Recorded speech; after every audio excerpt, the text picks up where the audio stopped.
crois fermement que Dieu est en train d'écrire une nouvelle page de l'histoire de l'Église, le Contact. Et lorsque je parle d'une nouvelle page, je ne parle pas d'un nouveau départ, mais je parle plutôt d'une nouvelle saison. Et quand je dis ça, je ne parle pas de repartir à zéro. Je ne parle pas de mettre de côté ce qui a été fait avant nous. Je ne parle pas de mettre de côté les 20 années d'histoire de cette Église. Au contraire, je crois qu'on est aujourd'hui les bénéficiaires de ces 20 dernières années de prière, de fidélité, de sacrifice et de foi. Nous sommes aujourd'hui debout sur les épaules des hommes et des femmes qui ont prié, qui ont servi, qui ont donné, qui ont persévéré, qui ont cru en ce que Dieu voulait faire dans cette Église et à travers cette Église. On est les bénéficiaires de tous ceux et celles qui ont dit oui à Dieu avant nous. On vous doit beaucoup. Et est-ce qu'on peut juste se lever, donner une main d'appréciation et de reconnaissance envers toutes ces personnes qui ont semé avant nous? Est-ce qu'on peut faire mieux que ça, tout le monde? Est-ce qu'on peut les remercier? Ces gens qui ont servi, qui ont cru, qui ont prié pour ce moment précis qu'on est en train de vivre en ce moment. Donc, merci à tous ceux et celles qui ont été là pendant toutes ces années. Et alors que je priais pour cette journée, alors que je réfléchissais à ce que j'allais apporter comme message, je demandais à Dieu, j'ai dit, c'est quoi le message que tu veux que je partage à ton Église? Quel est le message que tu souhaites que je partage à ton Église? Pas juste un message de transition, pas juste un message, pas juste une vision pour les prochaines années, pas juste un beau pep talk inspirationnel et motivationnel, mais une parole qui va nous accompagner et nous porter dans cette nouvelle saison. Une parole qui va définir qui nous sommes en tant qu'Église, en tant que famille, en tant que frères et sœurs et en tant que personnes, chacun et chacune dans nos propres sphères d'influence. Et alors que je priais, Dieu m'a amené dans le livre d'Ésaïe. Ce livre qui est un des livres les plus fascinants de toute la Bible. C'est un livre écrit dans une période de grands défis pour le peuple de Dieu. Une période où il y avait de l'incertitude, une période où il y avait des tensions, une période où plusieurs s'étaient éloignés de Dieu, une période où Dieu était en train d'appeler son peuple à revenir à lui et à retrouver sa véritable identité et sa véritable mission, comme je crois qu'il souhaite le faire avec nous également aujourd'hui. Et au milieu de tout ça, au milieu de cette période de crise, d'instabilité politique, de menaces militaires, de déclin spirituel et de jugement à venir, un peu comme notre société aujourd'hui, des fois, faut se l'admettre. Le message du livre d'Ésaïe est rempli d'espérance.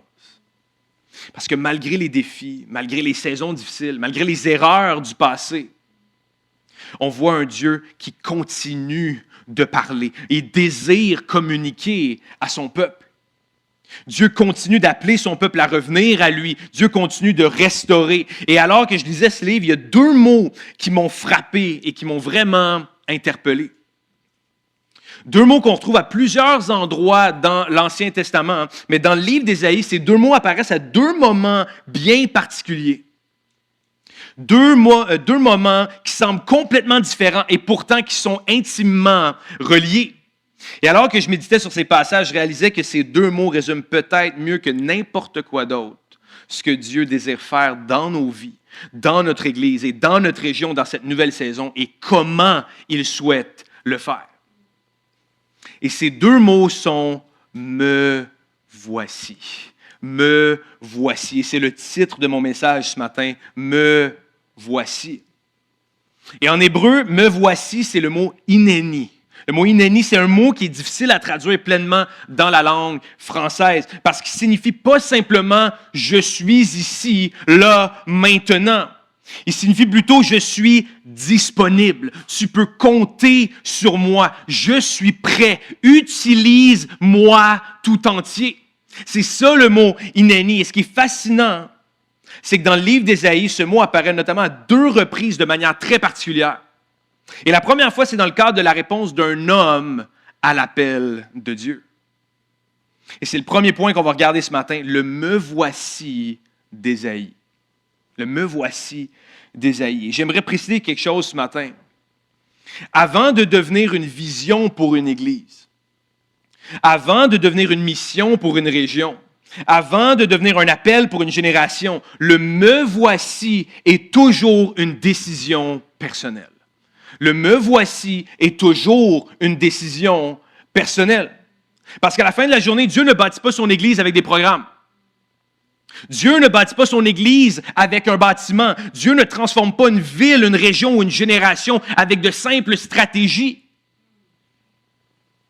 Dieu accomplit son œuvre à travers des hommes et des femmes qui lui disent « Me voici, je suis disponible, utilise-moi, je suis prêt. » Des hommes et des femmes ordinaires, des hommes et des femmes imparfaits comme vous et moi, des hommes et des femmes qui ne possèdent pas toutes les réponses, mais des hommes et des femmes qui sont disponibles. Disponibles. Des hommes et des femmes qui répondent à son appel, qui répondent « Me voici. » Et lorsqu'on arrive dans le chapitre 6 du livre d'Ésaïe, on découvre justement un homme qui va être confronté à la présence de Dieu. Un homme qui va être confronté à sa propre condition, à ses propres faiblesses, à ses propres manquements. Un homme qui va être confronté à l'appel de Dieu sur sa vie. Et sa réponse à cet appel va changer le cours de son histoire. Changer, transformer le cours de son histoire. Sa réponse va être simple. Un seul mot, Hineni. Me voici. Et avant de poursuivre, on va lire ensemble ce qui se passe dans Ésaïe chapitre 6 au verset 1 à 8. L'année de la mort du roi Osias, j'ai vu le Seigneur assis sur un trône très élevé. Le bord inférieur de son vêtement remplissait le temple. Des séraphins se tenaient au-dessus de lui. Ils avaient chacun 6 ailes, 2 dont ils se couvraient le visage, 2 dont ils se couvraient les pieds et 2 dont ils se servaient pour voler. Ils se criaient l'un à l'autre, « Saint, Saint, Saint est l'Éternel, le Maître de l'univers. » Sa gloire remplit toute la terre. Les montants des portes se sont mis à trembler à cause de la voix qui retentissait et le temple a été rempli de fumée. Alors j'ai dit, « Malheur à moi, je suis perdu. Car je suis un homme aux lèvres impures, j'habite au milieu d'un peuple aux lèvres impures, et mes yeux ont vu le roi, l'Éternel, le Maître de l'univers. » Cependant, l'un des séraphins a volé vers moi, tenant une braise qu'il avait prise sur l'autel à l'aide des pincettes. Il a touché ma bouche avec elle et a dit, « Puisque ceci a touché tes lèvres, ta faute est enlevée et ton péché est expié. » J'ai entendu le Seigneur dire, « Qui vais-je envoyer et qui va marcher pour nous? » J'ai répondu, « Me voici, envoie-moi. »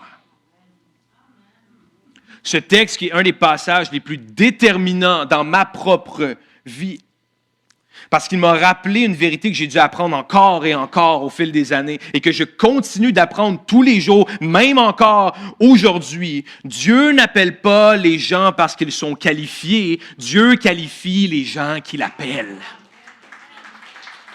Il n'appelle pas les gens qualifiés, il qualifie les gens qu'il appelle. Très important. Lorsque je regarde Ésaïe, je suis frappé par quelque chose. Avant de dire « me voici », on lit, tu sais la genre de phrase qu'on met sur une tasse. Ésaïe 6:8, le Seigneur, envoie-moi. Qui tu veux envoyer? I'm there, I'm your man. Moi, c'est moi ça. Envoie-moi, me voici. Mais juste avant de dire ça, Ésaïe dit, « Malheur à moi, je suis perdu. » Malheur à moi, je suis perdu. Avant d'être envoyé, il est confronté à sa propre faiblesse. Avant d'être utilisé, il est confronté à son besoin de la grâce de Dieu. Avant de répondre à l'appel, il réalise qu'il ne peut pas accomplir cet appel par ses propres forces. Malheur à moi, je suis perdu. Et honnêtement, je crois que plusieurs d'entre nous peuvent s'identifier à ça. Parce quand on pense à ce que Dieu nous appelle à faire, notre premier réflexe est souvent de regarder à ce qui nous manque. Ce qui me manque, nos limitations, nos faiblesses, nos peurs, nos insuffisances. Je suis trop vieux, je suis trop jeune, je n'ai pas le temps, je suis trop occupé, je n'ai pas assez d'argent. C'est pas le bon moment. J'aimerais, mais c'est pas le bon moment. Une phrase que tu es tellement d'appels et de ministères à travers l'histoire. C'est pas le bon moment. Mais ce que j'aime dans ce texte-là, c'est que Dieu ne demande jamais à Ésaïe d'être parfait. Dieu ne lui demande pas d'avoir toutes les réponses. Dieu ne lui demande pas son CV et ses aptitudes spéciales pour savoir s'il est qualifié pour faire la job. C'est pas ça qu'il demande. Ésaïe n'est pas en train de passer une entrevue pour un travail. Dieu ne lui demande même pas d'être prêt. Ça, je vais la répéter pour quelqu'un ce matin. Dieu ne lui demande même pas d'être prêt. Jamais une fois est-ce qu'il dit, Ésaïe, est-ce que tu es prêt? Pas une fois. Pas une seule fois dans le passage. Dieu ne lui demande même pas d'être prêt. Dieu lui demande simple, il a juste besoin qu'il soit disponible. Il a juste besoin de cette disponibilité. Je peux vous dire une chose ce matin, si je suis ici aujourd'hui, ce n'est pas parce que j'ai toutes les réponses. Loin de là. Loin de là. C'est pas parce que je me sens parfaitement qualifié. C'est pas parce que j'ai des excellentes qualités d'orateur et de communicateur. C'est pas parce que je suis le mari parfait, le papa parfait, l'ami parfait, le fils parfait, le pasteur parfait. C'est même pas parce que je crois être la meilleure personne pour cette tâche-là.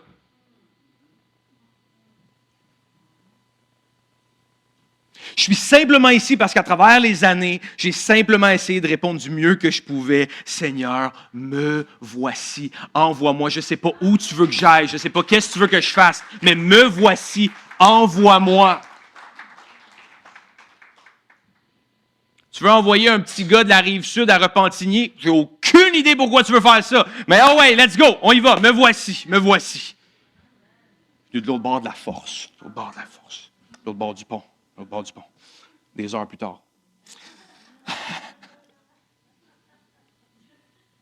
Et je crois que c'est ce que Dieu souhaite pour chacun d'entre nous ce matin. Il souhaite que cette réponse qu'Ésaïe a donnée face à l'appel sur sa vie soit la nôtre également. Cette réponse dont on voit les fruits jusqu'à aujourd'hui, cette réponse qui a une portée éternelle, pas juste pour ce que nous vivons en ce moment, mais pour les saisons à venir, pour les générations à venir. Parce qu'en ce moment, ce qu'on bâtit, c'est pas notre Église, c'est aussi l'Église de ma fille, l'Église de son enfant et de ses enfants, l'Église des générations et des générations. C'est ça qu'on est en train de bâtir en ce moment. Cette idée que Paul va également rappeler au jeune Timothée alors qu'il prend la charge d'une église à Éphèse, alors que Dieu lui confie cette mission, Paul lui dit dans sa première lettre au jeune Timothée au chapitre 6, verset 12, « Combat le bon combat de la foi, saisis la vie éternelle, c'est à elle que tu as été appelé. Saisis la vie éternelle, c'est à elle que tu as été appelé. » Pas pour le momentané, mais pour l'éternité. Je prie qu'on ait une mentalité d'éternité ce matin. Qu'à chaque fois, on dit, Seigneur, donne-moi une mentalité d'éternité pour ma famille, pour mon Église, pour mon travail, pour mes amis. Donne-moi une mentalité d'éternité. C'est à elle que tu as été appelé. Parce que la réalité, c'est que l'avenir d'une multitude dépend de notre obéissance d'aujourd'hui, de notre réponse d'aujourd'hui en tant qu'Église, en tant qu'individu, en tant qu'hommes et femmes, jeunes et moins jeunes, cet avenir de notre « me voici », cet avenir de ton « me voici » ce matin. Et en préparant mon message, je me suis souvenu d'une soirée de jeunes adultes il y a plusieurs années, alors qu'on venait tout juste de donner notre vie à Dieu, moi et Charlotte. Et la soirée était terminée, les gens discutaient, on était en train de parler avec quelques amis. Et à un moment donné, Charlotte aperçoit un jeune homme qui attendait pour parler à un pasteur. Tu voyais qu'il était habillé, des vêtements déchirés. Tu voyais que le gars, il n'avait pas l'air à sa place. Il avait l'air un petit peu. Tu voyais que c'était clairement sa première fois. Tu voyais qu'il était un peu out of character. Puis elle commence à ressentir quelque chose dans son cœur, comme un poids, comme un genre de sentiment qui ne voulait pas la lâcher. Puis elle me prend vite de côté, puis elle me dit, Matt, il faut que tu ailles lui parler.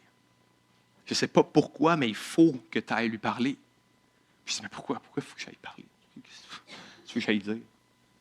Elle dit, je ne sais pas, mais il faut que tu ailles parler. Il y a quelque chose qui ne va pas. Il y a quelque chose qui ne va pas. Puis on continue finalement de jaser avec nos amis. On reprend la conversation et tout ça. Puis je la vois, elle a toujours le regard fuyant. Elle continue de la regarder. Elle continue. Tu vois que ça ne la lâche pas. Puis elle me redit quelques minutes plus tard, Matt, va lui parler. Mais ma femme, elle a une manière très persuasive de faire passer un message. Et moi, les hommes, on a toujours le dernier mot, oui, ma chérie. Et pour être très honnête, parce que je ne voulais pas y aller. Je ne voulais pas y aller. Tu sais, je retourne dans la conversation. Je n'avais pas envie d'y aller. Premièrement, je ne le connaissais pas. Je n'ai aucune idée c'est qui. Deuxièmement, je venais tout juste de donner ma vie à Dieu. Tout juste, tout frais sorti du four. Et troisièmement, je me demandais, mais qu'est-ce que je vais y dire? Qu'est-ce que je vais y dire? Je n'avais pas de plan. Je n'avais pas de révélation extraordinaire. Je n'avais pas un message prophétique pour sa vie non plus. J'avais juste une impression dans mon cœur et le sentiment d'urgence de ma femme. Puis finalement, je suis allé y parler. Je me souviendrai toujours de ces premiers mots qui sont sortis de ma bouche. Je suais ma vie, là. Je suais ma vie, là. J'ai l'air du gars qui parle à tout le monde et tout. C'est stressant d'aller parler à quelqu'un que tu ne connais pas pour la première fois, OK? Donc, je suais, je ne savais pas ce que j'allais dire. Puis j'ai juste dit salut, man. J'ai dit, écoute, on ne se connaît pas. Mais je voulais juste te dire que tu es vraiment une belle personne, bro. N'oublie jamais ça, puis peu importe ce que tu vis, sache que tu n'es jamais seul. Nous, on est là. Et ce soir-là, alors que la réunion était terminée depuis très longtemps, on est resté à discuter jusqu'à comme minuit et demi dans la hall de rentrée. Pendant qu'il nous racontait son histoire, il pleurait, les larmes coulaient. Il traversait une saison extrêmement difficile, envie suicidaire, il souffrait en silence. Il n'y avait personne à qui parler. Et honnêtement, ce soir-là, ce n'est pas moi ni Charlotte qui avons changé sa vie. Mais je crois que Dieu a planté une semence d'espérance, une semence d'amour, une semence de vérité, une semence de l'amour de Jésus. Et aujourd'hui, plusieurs années plus tard, ce jeune homme a donné sa vie à Jésus, il a été baptisé, il sert fidèlement le Seigneur, il est impliqué dans son Église. Et maintenant, sa propre vie a un impact sur la vie de plusieurs autres personnes. Et chaque fois que je pense à cette histoire-là, je me rappelle ceci. Tout a commencé avec un simple « me voici ». Un simple « me voici », pas un grand plan, pas une grande stratégie, pas un grand ministère, pas une grande prédication que j'avais écrite avant d'aller y parler. Juste un simple « Seigneur, me voici ». Comme avec Ésaïe, comme avec ce jeune homme, et comme avec toi et moi ce matin. Parce que je crois que plusieurs d'entre nous sommes constamment à la recherche du grand plan de Dieu pour notre vie. Le grand plan. C'est quoi le big picture, là? C'est quoi le big picture? On veut connaître la prochaine étape. On veut connaître notre appel. On veut connaître notre destinée. On veut connaître la mission que Dieu a préparée pour nous. Mais souvent, Dieu ne nous demande pas d'abord de comprendre toute la route. C'est pas ça qu'il nous demande. Il nous demande simplement de répondre aux prochains appels. Répondre aux prochains appels. Il nous demande simplement de répondre aux prochains besoins. Simplement de répondre à la prochaine occasion qu'il place devant nous. Pas demain, aujourd'hui. Lâche ton plan sur 5 ans, 7 clés, 8 paliers, 4 niveaux, 6 principes bien ordonnés et organisés dans ton agenda et ton vision board dans ta chambre. Lâche ça. Pas demain, aujourd'hui. Pas qu'est-ce que je peux faire dans 5 ans, qu'est-ce que Dieu m'appelle à faire aujourd'hui. Comment est-ce qu'il peut se servir de moi? Me voici, utilise-moi, je suis prêt, je suis disponible. Et combien d'entre nous connaissons des personnes qui parlent de leurs projets, de leur aspiration constamment, mais ils ne font jamais rien? Puis peut-être si vous ne levez pas la main ce matin, c'est peut-être que la personne, c'est vous. OK. Il suffit juste d'un simple « me voici » aujourd'hui. Il suffit d'un simple « me voici » pour la prochaine saison de cette Église. Il suffit d'un simple « me voici » pour la prochaine saison de ta famille. Il suffit d'un simple « me voici » pour la prochaine saison de ton ministère. Il suffit d'un simple « me voici » pour la prochaine saison de ton couple. Il suffit juste d'un simple « me voici » aujourd'hui. Parce qu'on ne sait jamais ce qui se trouve de l'autre côté de notre obéissance. Je pense que je vais la répéter celle-là. On ne sait jamais ce qui se trouve de l'autre côté de notre obéissance. On ne sait jamais ce que Dieu peut faire avec un simple « me voici ». On ne sait jamais quelles vies vont être touchées, on ne sait jamais quelles familles vont être restaurées, on ne sait jamais quelles générations vont être impactées.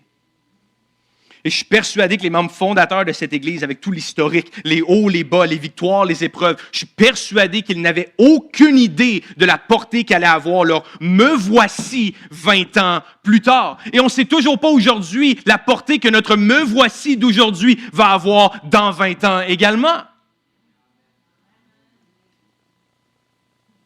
Parce que la réalité, c'est que l'avenir d'une multitude dépend parfois de l'obéissance d'une seule personne aujourd'hui. Une seule personne aujourd'hui. D'un simple Seigneur, me voici, envoie-moi. C'est exactement ce qu'on voit dans Ésaïe chapitre 6. Un homme bien ordinaire qui dit « me voici », malgré ce qui se prenait place autour de lui. Parce qu'il y avait toutes les excuses du monde pour ne pas le faire. Toutes les excuses du monde. On a tous toutes les excuses du monde. C'est exactement ce qu'on voit là. Mais ce qui est incroyable, c'est que l'histoire ne s'arrête pas là. Parce que plus loin dans le livre d'Ésaïe, on retrouve encore le même mot, le mot « inéni ». Mais cette fois-ci, ce n'est plus un homme qui le prononce, c'est Dieu lui-même. Et honnêtement, c'est probablement ce qui m'a le plus frappé et bouleversé. Parce que pendant longtemps, j'ai lu le livre d'Ésaïe en me concentrant sur la réponse du prophète.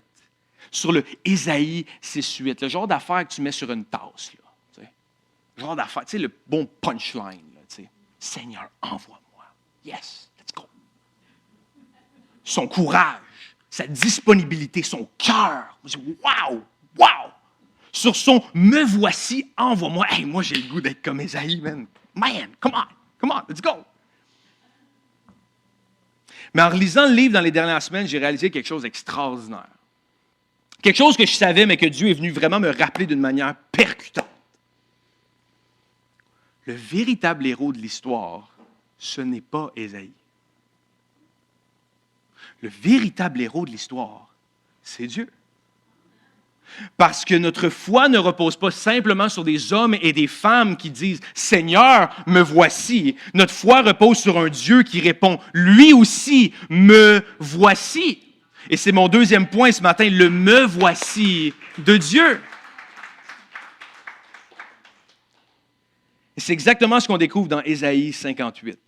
Un passage qui a profondément marqué mon cœur, un des plus beaux chapitres de toute la Bible, selon moi, alors que je priais pour cette nouvelle saison de notre Église. Et ce qui est magnifique, c'est le contexte dans lequel Dieu prononce ces paroles.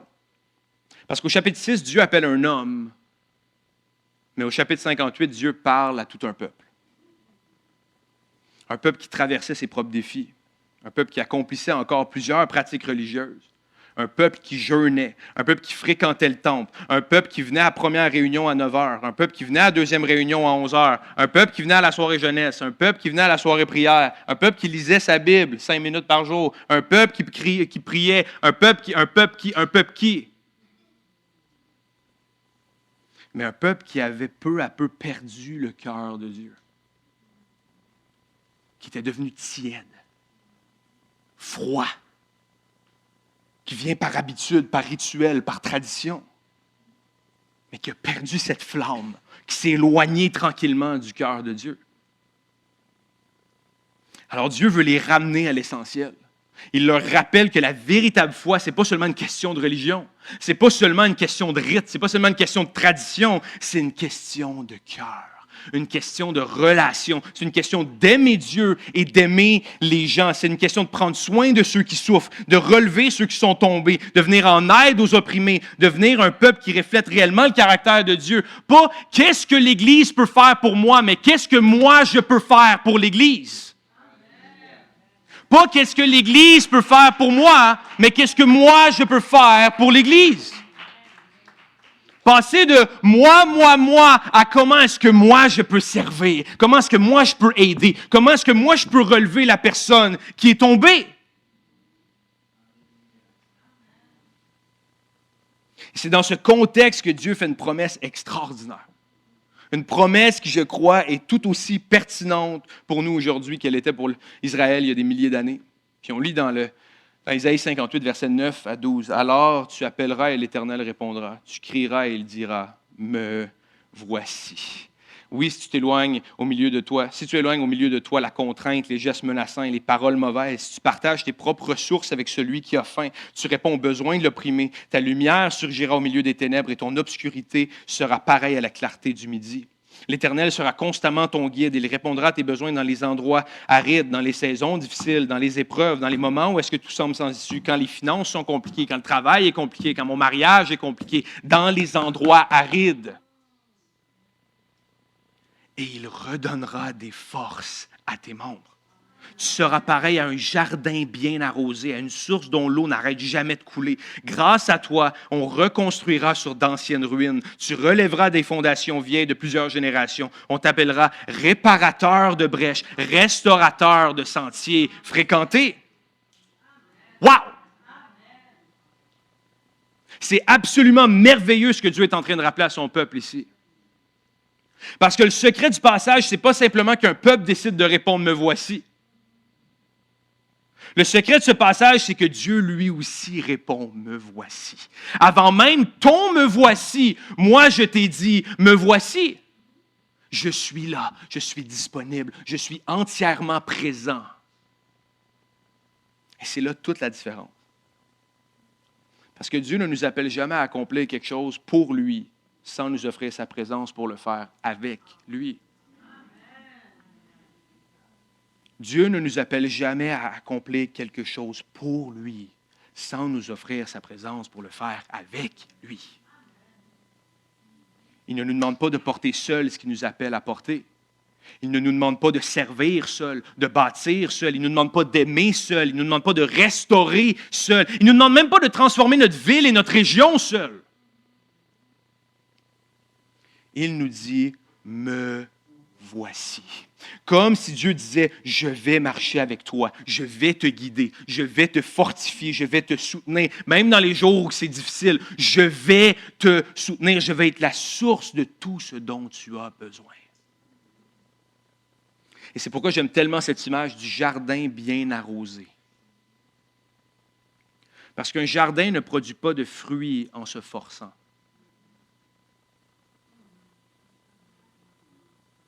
Un jardin ne produit pas de fruits en se forçant. Je n'ai jamais entendu un pommier qui s'est forcé pour qu'une pomme sorte.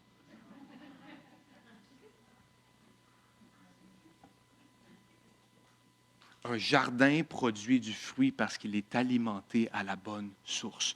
Quotidiennement, la bonne source, alimentée, prendre soin du jardin. Il est alimenté à la bonne source. Et Dieu dit, tu seras comme un jardin bien arrosé, comme une source dont l'eau ne s'arrête jamais de couler. Pourquoi? Parce que c'est lui la source. C'est lui la source intarissable, c'est lui la source inépuisable, c'est lui la source de notre force, la source de notre espérance, la source de notre amour, de notre compassion. C'est lui la source de notre vision. C'est lui la source de notre vision.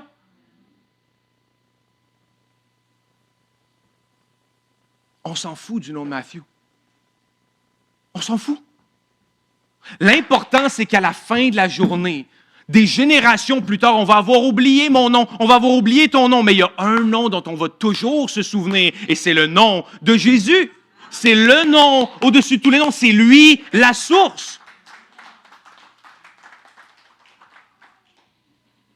Et je crois que quelqu'un a besoin de l'entendre ce matin parce que peut-être que tu te sens fatigué. Il y en a qui vivent des choses difficiles, il y en a peut-être que tu te sens épuisé. Peut-être que tu regardes ta famille et tu te demandes comment les choses vont changer. Tu te regardes ton mariage, tu te demandes comment il pourrait être restauré. Tu regardes tes blessures, tes luttes, tes dépendances, tes épreuves et tu te demandes comment tu vas passer à travers. J'ai de la misère à payer mon prochain mois de loyer. J'ai de la misère à passer une journée. J'ai de la misère à sortir du lit. C'est dur. Les enfants, le travail, c'est trop. C'est trop. C'est too much. J'étouffe.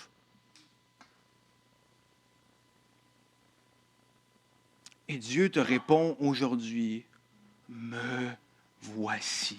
Peu importe ce que tu vis, me voici. Peu importe les saisons difficiles, me voici. Que ce soit la première fois ou la millième fois que tu rentres dans les portes de cette... Me voici, je suis là pour toi depuis le tout début. Le me voici est intemporel. Il est là depuis le tout début et il attend ton me voici. Il te répond aujourd'hui, me voici, pas seulement pour t'envoyer, pas seulement pour te donner une mission, mais pour marcher avec toi dans cette mission. Je vois la situation difficile que tu vis en ce moment.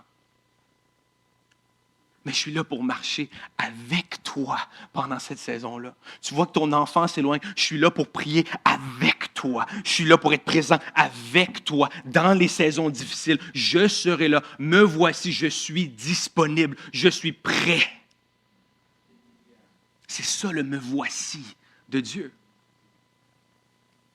Je crois que c'est également la parole de Dieu pour notre Église dans cette nouvelle saison. Parce que quand on regarde tout ce que Dieu met devant nous, les vies à rejoindre, les familles à aimer, les jeunes à discipuler, les personnes blessées à accompagner, les projets à développer, les rêves que Dieu place devant nous, on pourrait facilement se sentir dépassé. Moi, il y a quelques personnes déjà depuis la semaine dernière qui viennent me voir, qui me disent « Puis, comment tu te sens? Comment tu vis ça? Là? » C'est gros, hein? C'est gros, hein? On pourrait facilement se sentir dépassé. Facilement. Mais notre confiance ne repose pas sur nos capacités. Notre confiance ne repose pas sur nos ressources. Notre confiance ne repose pas sur notre expérience ou notre manque d'expérience. Notre confiance repose sur la présence de Dieu, sur ce Dieu qui nous dit encore aujourd'hui, me voici. Ce Dieu qui te dit à toi ce matin, me voici. Et c'est précisément parce qu'il est avec nous que la suite du texte devient possible. C'est précisément parce qu'il est la source que nous pouvons devenir des réparateurs de brèches, que nous pouvons reconstruire sur d'anciennes ruines, qu'on peut relever des fondations vieilles de plusieurs générations, parce que Dieu ne nous appelle pas simplement à bâtir quelque chose de nouveau, il nous appelle à participer à son œuvre de restauration.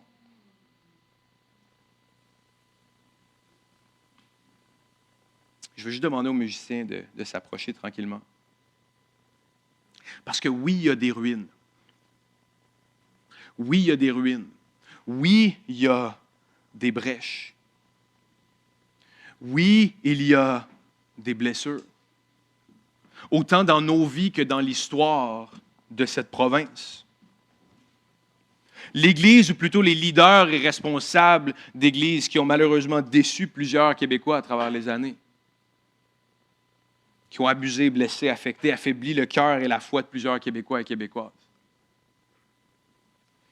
Et peut-être que même tu en fais partie ce matin, de ces blessures que tu as ressenties. Mais je veux te rappeler ce matin, te dire une vérité fondamentale et essentielle. Ce n'est pas ça le plan de Dieu pour son Église.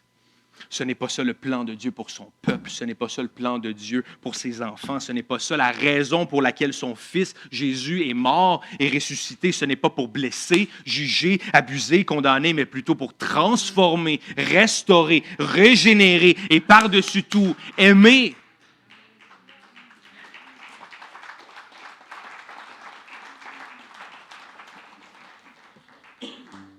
Et même avec tout ce qui se passe, même avec tout le climat d'instabilité des fois, même avec toutes les lois qu'on voit, même avec tout... La vérité, c'est que Dieu n'a pas abandonné le Québec. Dieu n'a pas abandonné le Québec. Il n'a pas abandonné Repentigny. Il n'a pas abandonné la Naudière. Au contraire, et je crois que plus que tout au monde, que notre appel n'est pas simplement d'être une autre église dans la région. Notre appel, c'est d'être une église de restaurateurs. Une église qui aide les gens à retrouver le chemin. Une famille qui aide des familles à retrouver l'espérance. Notre appel est d'être des réparateurs de brèches, des restaurateurs de sentiers. Une église qui aide une région à redécouvrir le vrai cœur de Jésus. Parce qu'à la fin de la journée, c'est ça qu'on veut. Être transformé par le cœur de Jésus, jour après jour, continuellement. Ce Jésus qui s'est donné pour toi et pour moi, afin qu'on aille à tout jamais cette source inépuisable de force, de puissance et d'espérance. Tu te demandes des fois, comment est-ce que je vais trouver la force? C'est là que tu vas trouver la force. C'est là que tu vas trouver la force. Même quand tu te sens épuisé, c'est en lui que tu vas trouver la force. Que l'on puisse être ce jardin bien arrosé, afin qu'on ait tous en nous son esprit qui nous guide constamment, qui nous conseille, qui nous transforme, qui nous ramène à lui. Et ce, peu importe ta situation passée et présente. Ce Jésus qui te dit, me voici. Ce Jésus qui nous dit, me voici ce matin. Et lorsque je pense à l'avenir de notre Église, lorsque je pense à cette nouvelle saison, lorsque je pense à Repentigny, à Lanaudière, lorsque je pense aux familles qui vont être restaurées, aux vies qui vont être transformées, aux jeunes qui vont rencontrer Jésus, aux personnes qui vont retrouver l'espérance, aux couples qui vont être guéris comme moi et ma femme, on a été guéris, aux personnes qui vont être libérées, je reviens toujours à cette même conviction dans mon cœur. Je crois que notre appel est d'être un peuple, une Église qui dit « Me voici ». Je suis disponible. Utilise-moi. Pas des chrétiens tièdes. Pas des gens qui font juste mettre leurs fesses sur la chaise un dimanche matin pour cocher une case dans son agenda. Quelqu'un qui vient et qui dit « Me voici », qui vient devant Dieu et dire « Seigneur, je ne sais pas qu'est-ce que tu veux faire. Je ne sais pas c'est quoi ton plan. Même si tout autour de moi en ce moment est en veille de tomber, tout est en train de tomber en lambeaux. Mais je sais que moi, il y a une chose que je veux te dire ce matin, c'est « Me voici ». Pas tomber dans l'endormissement, dans le refroidissement, dans le tiède. Non, on veut être enflammé pour lui. On veut voir une région transformée. On veut voir nos familles transformées.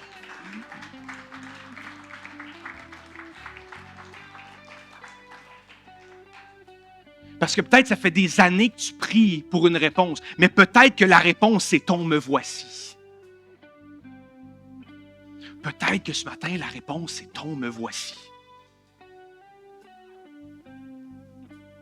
Me voici pour servir.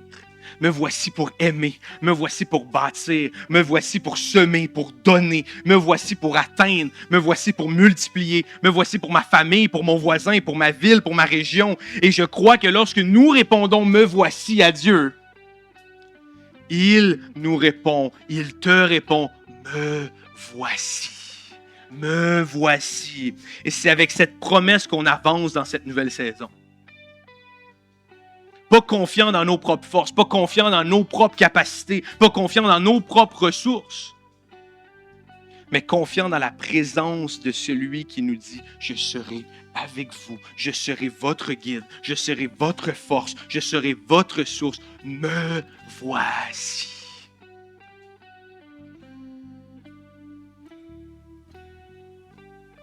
Ce matin, avant d'aller plus loin, on va alors juste qu'on penche nos têtes ensemble ce matin. Avant de parler de projet, avant de parler de ce qui s'en vient, avant de parler de la prochaine saison, je crois que Dieu nous ramène tous à une seule question. Question simple. La même question qu'il a posée à Ésaïe. La même question qu'il a posée à son peuple dans Ésaïe 58. La même question qu'il nous pose aujourd'hui, qu'il te pose aujourd'hui. Est-ce qu'il y a encore des hommes et des femmes qui sont prêts à dire « Seigneur, me voici ». Est-ce qu'il y a encore des hommes et des femmes qui sont prêts à dire « Me voici ». Pas « Seigneur, voici mon plan ». Pas « Seigneur, voici mes qualifications ». Pas « Seigneur, voici moi comment je vois les choses ». Pas « Seigneur, voici tout ce que je suis capable de faire ». Mais plutôt « Seigneur, me voici. Me voici avec mes forces, me voici avec mes faiblesses, me voici avec mes questions, avec mes peurs, mes blessures, mon passé, mon présent, mon avenir. Mais me voici pour te servir, pour aimer, pour bâtir, pour atteindre, pour multiplier. Me voici pour ma famille, me voici pour mon couple, me voici pour mes enfants, me voici pour mes amis, pour ma ville, pour ma région, me voici pour mon Église. Et ce matin, j'aimerais simplement lui donner l'occasion de répondre à Dieu. Parce que je crois pertinemment qu'alors qu'on vient dans sa présence, il doit y avoir une prise de décision. On ne peut pas repartir juste en étant indifférent à tout ça. Il doit y avoir une prise de décision. Alors, si c'est le désir de ton cœur, si tu veux répondre à cet appel aujourd'hui, si tu veux dire comme Ésaïe, Seigneur, envoie-moi, utilise-moi, me voici. peu importe dans quelle sphère de ta vie, que ce soit dans ta sphère personnelle, dans ton église, dans ton travail, peu importe. Parce que je sais qu'il y en a ce matin qui vivent des choses atroces, qui vivent des choses difficiles, qui vivent des choses peut-être qu'ils souffrent en silence. Mais qu'alors que Dieu te dit « me voici », il attend simplement que tu fasses un pas et que toi tu dises « Seigneur, me voici. Me voici.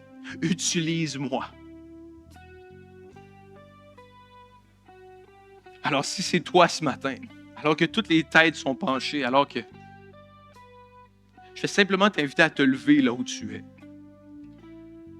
Non pas pour moi, pas pour les gens autour de toi, mais comme un geste de foi. Pas juste dire d'accord, ok, c'est bon, non, je comprends ce qu'il a dit. Non, dire Seigneur, ce matin, je vais me lever pour toi. Je vais me lever pour te dire, Seigneur, c'est sérieux ça. C'est sérieux et je veux te dire, me voici. Je veux te dire honnêtement, sincèrement, me voici. Je veux faire ce geste de foi comme une déclaration, qu'on ait des prises de décision ce matin. C'est Seigneur, me voici.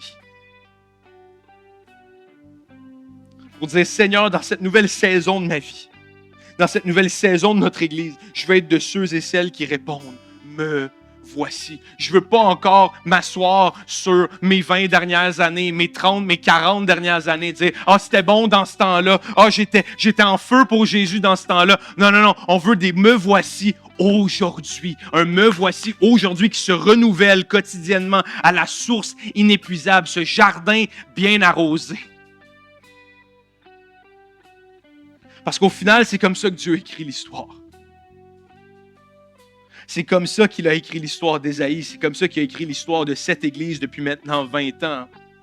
C'est comme ça qu'il a transformé des vies, restauré des familles, touché des générations avec des hommes et des femmes ordinaires qui ont répondu « Seigneur, me voici ». Et je crois que les plus belles pages de l'histoire de l'Église de Contact sont à venir et que les plus belles pages de ton histoire sont encore à venir. Non pas parce que nous sommes extraordinaires, au contraire, mais parce qu'on sert un Dieu extraordinaire qui nous dit encore aujourd'hui, me voici. Et ce matin, j'aimerais simplement nous donner l'occasion de répondre à cet appel. De répondre à cet appel. De se lever par obéissance et de dire, me voici, prends tout de moi. Me voici, prends tout de moi. Seigneur, je prie pour chaque personne, chaque homme et femme au son de ma voix ce matin. Je prie ce matin qu'on puisse répondre tous ensemble, comme famille, comme Église, comme peuple, Seigneur. Peu importe le nombre de temps qu'on marche avec toi, peu importe si c'est la première fois ou la millième fois, Seigneur, qu'il y a des hommes et des femmes qui disent, moi, là, ce que je veux faire aujourd'hui, c'est dire, Seigneur, me voici. Seigneur, envoie-moi. Seigneur, j'ai besoin de toi. Je ne veux plus essayer par mes propres forces. J'ai essayé et réessayé et réessayé. Mais ce que je veux ce matin, c'est dire, Seigneur, me voici. J'ai besoin de cette source inépuisable. J'ai besoin de cette force que je n'ai pas. J'ai besoin de ce courage que je n'ai pas. J'ai besoin de ce soutien que je n'ai pas par mes propres forces. Alors qu'on peut s'élever nos voix ce matin en prière, juste qu'on peut s'élever, mais envoyer nos requêtes à Dieu ce matin, et juste qu'on puisse, Seigneur, je prie pour chaque homme et femme, je prie pour une faveur spéciale. Tu vois ce qu'ils vivent, tu vois les situations qu'ils traversent, tu vois les défis qu'ils ont devant eux. Mais Seigneur, que tu puisses leur rappeler encore et encore, quotidiennement, continuellement, Seigneur, qu'on n'est pas appelé à être refroidi, pas appelé à être tiède, mais on est appelé à dire quotidiennement, Seigneur, me voici à un Dieu extraordinaire qui nous dit depuis le tout début, me voici. Alors Seigneur, merci pour chaque personne parce que ce matin, ces personnes au son de ma voix ne marcheront plus jamais seules. Tu seras avec eux à chaque moment, dans chaque saison, dans chaque épreuve. Et je prie pour des prises de décision ce matin. Et je prie pour une prochaine saison de cette Église, prochaine saison des vies de chaque personne. Que les 20 ans passés ont eu des belles choses, ont eu des hauts et des bas. Mais maintenant, on veut le me voici d'aujourd'hui pour les générations de demain. On veut le me voici d'aujourd'hui pour mon couple de demain. On veut le me voici d'aujourd'hui pour ma famille de demain. On veut le me voici aujourd'hui, pas demain, pas dans 5 ans. Me voici aujourd'hui, Seigneur Jésus. Et merci que tu puisses les couvrir de ton amour, couvrir de ta grâce. Alors que l'on va chanter ce matin ce chant qui dit « Me voici, ébloui devant ta face. Ta grâce m'a pris tel que je suis, sans valeur, mais pour toi, perle de prix. » On peut se chanter comme une prière ce matin.